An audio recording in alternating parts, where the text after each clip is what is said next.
இயேசு நம்மோடு. ஹல்லேலூயா. அருமையான தேவ பிள்ளைகளே, இயேசு நம்மோடு இந்த நிகழ்ச்சியூடாக உங்களை சந்திப்பதிலே மிக்க மகிழ்ச்சி அடைகிறேன். இந்த நாளில் தேவனுடைய பிள்ளைகளை கர்த்தர் ஆசீர்வதிப்பார், விடுவிப்பார், மேன்மைப்படுத்துவார். வருஷத்தின் நடுப்பகுதியில் நன்மையினால கிருபையினால உங்களை சூழ்ந்து கொள்வேன் என்று சொன்ன தேவன் அவர் வார்த்தையில் உண்மை உள்ளவராக இருக்கிறார்.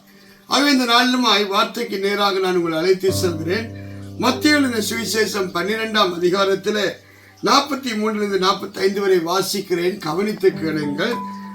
அசுத்தாவி ஒரு மனிதனை விட்டு புறப்பட்ட போது வறண்ட இடங்களில் அலைந்து இளைப்பாறுதல் தேடியும் கண்டடையாமல் நான் விட்டு வந்த என் வீட்டுக்கு திரும்பி போவேன் என்று சொல்லி அங்கே வந்து அந்த வீடு வெறுமையாகவும் பெருக்கி சோடிக்கப்பட்டதாகவும் இருக்க கண்டு திரும்பி போய் தன்னிடம் பொல்லாத வேறு 7 ஆவிகளை தன்னோடு கூட்டிக் கொண்டு வந்து உட்புகுந்து அங்கே குடியிருக்கும். அப்பொழுது அந்த மனுஷனுடைய முன்னிலைமையில் அவன் பின்னிலைமை அதிக கேடுள்ளதாய் இருக்கும். அப்படியே இந்த பொல்லாத சந்ததிக்கும் சம்பவிக்கும் என்றார். ஆண்டவராய் இயேசு கிறிஸ்து சொன்ன இந்த வார்த்தையை சற்று தியானிப்போம். ஆண்டவர் சொல்லுகிறார், ஒரு மனிதனை விட்டு புறப்பட்டு போன ஆவி. எப்போது இந்த ஆவி புறப்பட்டு போனது என்று பார்க்கிற போது, நீங்கள் பாவத்தை அறிக்கை செய்து தேவனிடத்தில் இரக்கத்தை தயவை பெற்றுக் கொண்ட போது இந்த ஆவி உங்களை விட்டு வெளியேறும். எப்போது தேவ பிள்ளை பிசாசின் கட்டுக்குள்ளே இருந்து இன்னல்கள், துன்பங்கள், வேதனைகள், வியாதிகளுக்குள்ளே கடந்து போகிற போது, நான் பாவம் செய்தேன், பாவத்தினால் இந்த சாபம் என் வாழ்க்கையில வந்தது, இந்த பாவத்தின் ரோபம் என்னை பற்றி கொண்டது என்று உணர்ந்து பாவத்திலிருந்து சாபத்திலிருந்து விடுதலை கொடுக்க வல்லமையுள்ள இயேசுவை நோக்கி நம்முடைய பாவங்களை அறிக்கை செய்து விட்டு விடுகிற போது தேவனிடத்தில் இரக்கத்தை தயவை பெறுகிறோம். அருமையான தேவ பிள்ளையே, அதனால்தான் வேதம் சொல்லுகிறது, பாவம் செய்கிற ஆத்மா சாகவே சாவும். பாவத்தின் சம்பளம் மரணம். இது சாபமான வார்த்தை அல்ல, தேவன் எச்சரிக்கிற வார்த்தை. நாம் பாவம் செய்கிற போது நம்முடைய வாழ்க்கையில தேவ கிருபையை, தேவ தயவை இழந்து விடுகிறோம். தேவ கிருபையை, தேவ தயவை இழக்கிற போது என்ன நடக்கிறது? பிசாசானவன் நம் வாழ்வை அவன் வந்து நாசமாக்கி விடுகிறான்.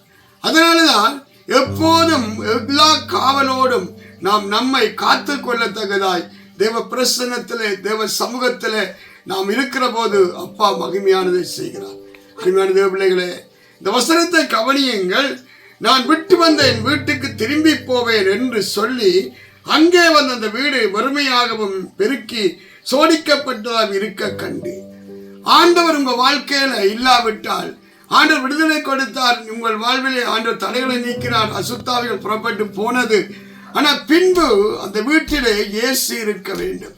இயேசு உங்களோடு இல்லாவிட்டால் திரும்பவும் அவன் வருவான்.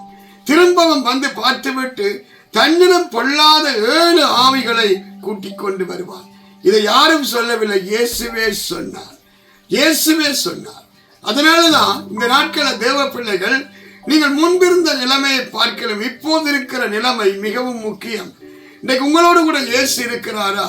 தேற்றரவாளனாகிய பரிசுத்த ஆவியினால் நீங்கள் நடத்தப்படுகிறீர்களா? உங்கள் பேச்சுக்கள், எண்ணங்கள், உங்கள் செயல்கள் தேவனுக்குள் இருக்கிறதா என்பதை தேவ பிள்ளைகள் நிதானிக்க வேண்டிய ஒரு காலம். இன்றைக்கு அநேகர் தேவ ஆவியினால் நடத்தப்படாமல் அசுத்த ஆவிகளினால் நடத்தப்பட்டு கொண்டு நாங்கள் தேவனுடைய பிள்ளைகள் என்று சொல்லி ஒரு மாயையிலே சிக்கொண்டிருக்கிறதை நான் பார்க்கிறேன். ஏனென்று சொன்னால், பரிசுத்த ஆவியானவர் கலகத்தின் ஆவியானவர் அல்ல, அவர் கீழ்ப்படியாமையின் ஆவியானவர் அல்ல. பரிசுத்த ஆவியானவர் எங்கேயோ அங்கு சமாதானம், ஒருமனம், ஐக்கியம், தேவ அன்பு நிறைந்திருக்கும் என்று வேதம் சொல்லுகிறது. ஆனால் இன்றைக்கு இதற்கு மாறாக தேவ அன்பில்லை, ஒருமனம் இல்லை, போட்டி, பொறாமைகள், எரிச்சல்கள், கீழ்ப்படியாமல் இருக்கிறது. ஆனால் அது நிச்சயமாகவே பொல்லாங்கனால் உண்டாயிருக்கிறது. பொல்லாங்கன் என்று வேதம் பிசாசை சொல்லுகிறது. நீங்கள் எந்த ஆவியை உடையவர் என்று அறியாவிட்டால் உங்க வாழ்வில் நீங்கள் விடுதலையாக, ஆரோக்கியமாக, சுகமாக இருக்க முடியாது. அருமையான தேவ பிள்ளையே, ஒரு சத்தியத்தை அறியுங்கள். வேதம் சொல்லுகிறது, நீங்கள் எந்த ஆவியினால் நடத்தப்படுகிறீர்களோ அந்த ஆவி உங்களை ஆளுமை செய்யும். அந்த ஆவிதான் உங்களை டொமினேட் பண்ணும். அந்த ஆவிக்குரிய காரியங்கள் தான் உங்க வாழ்க்கையில வெளிப்படும். நீங்கள் வேறு ஆவியை பெற்றுக்கொண்டு நான் தேவனுடைய பிள்ளை என்று ஆலயத்துக்கு வரலாம், நீங்கள் ஜெபம் பண்ணலாம், நீங்கள் காணிக்கைகளை கொடுக்கலாம். ஆனால் தேவன் கடைசி நாளில் என்ன சொல்லுவார் தெரியுமா? உங்களை அறியேன், அக்கிரமை செய்யக்காரரே என்னை விட்டு அகன்று போங்கள் என்று சொல்லுவார். அதனாலதான் இந்த வசனத்தை கவனியுங்கள். திரும்பி போய் தன்னிடம் பொல்லாத ஒரு 7 ஆவிகளை தன்னோடு கூட்டி கொண்டு வந்து உட்புகுந்து அங்கே குடியிருக்கும். அப்பொழுது மனுஷனுடைய முன்னிலைமையை பார்க்கிறவன் பின்னிலைமை அதிக கேடுள்ளதாயிருக்கும். அப்படியே இந்த பொல்லாத சந்ததிக்கும் நேரிடும் என்றார். நல்லா கவனியுங்க. பொல்லாத சந்ததி தேவனை அறிந்து தேவனுடைய நன்மைகளை ஈவுகளை ருசி பார்த்தும் அதனை நிலைத்திருக்க மனமில்லாமல் உலகத்தின் இச்சைகளுக்குள்ளே உலகத்தின் ஆசைகளுக்குள்ளே மாமிசத்தின் காரியங்களை நிறைவேற்ற தீவிரிக்கிறவர்கள். ஆமென். அதனாலதான் இந்த நாட்கள்ல உங்க வார்த்தைகள் எப்படி இருக்கிறது, உங்கள் நினைவுகள் எப்படி இருக்கிறது, உங்கள் செயல்கள் தேவனுக்கு பிரியமா இருக்கிறதா என்பதை நிதானித்து பாருங்கள். அருமையான தேவ பிள்ளையே, நான் ஒரு காரியத்தை சொல்றேன். நீங்கள் கிறிஸ்துவுக்காய் வாழாமல் உங்க வாழ்க்கையில எந்த மேன்மையும் வராது. இன்றைக்கு அநேகர் மற்றவர்களுக்காக வாழ முயற்சிக்கிறீர்கள், மற்றவர்களை திருப்திப்படுத்த இயங்குகிறீர்கள். ஆனால் தேவனை திருப்திப்படுத்த தேவனுக்கு பிரியமாய் வாழ வேண்டும் என்ற ஏக்கம் விருப்பம் இல்லை. அதனாலதான் அநேக காற்றுக்களினால் அலக்களிக்கிற படகை போல திசை தெரியாமல் தடுமாறி போகிறார்கள். அருமையான தேவர்களே, இந்த நாளில் இதயத்தை ஒருநிலைப்படுத்தி கர்த்தருக்கு எது பிரியமோ அதை செய்ய ஒப்புக்கொடு. தேவ வசனத்தினால் உன்னை நிலைநிறுத்து. அப்பா உன்னோடு கூட இருப்பார். பரிசுத்த ஆவியானவர் உன்னை நடத்துவார்.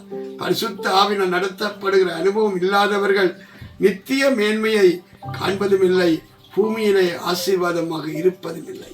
அதனாலதான் இந்த நாட்கள்ல மனம் புதிதாகிறதுனாலே மர்வமாகுங்கள். கர்த்தர் மேலானதை செய்வார்.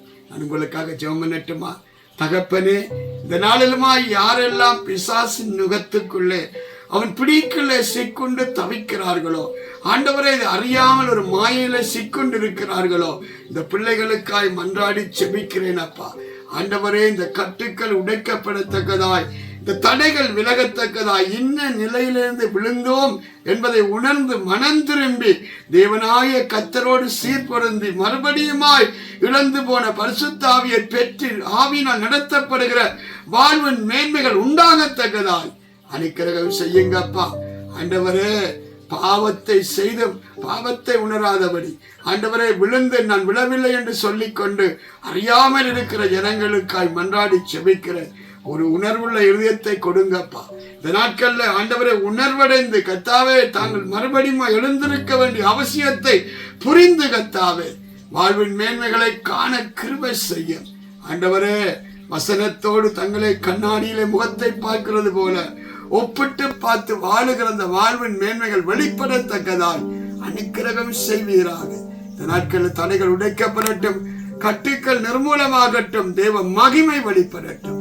இயேசு கிறிஸ்துவின் நாமத்தில ஜெபிக்கிறேன் என் ஜீவனில் நல்ல பிதாவே, ஆமென். அருமையான தேவ பிள்ளைகளே, தொடர்ந்து இயேசு நம்ம நிகழ்ச்சியை பாருங்கள், எங்கள் சபையின் ஆராதனைகளை பாருங்கள். நீங்கள் சபைகளுக்கு போகாதவர்கள் இருந்தால் தயவு செய்து வாருங்கள், நாங்கள் கூடி ஆராதிப்போம், தேவ பிரசன்னத்திலே நிரம்புவோம், தேவ மகிமையை காண்போம். கர்த்தர் உங்களை ஆசீர்வதிப்பாராக.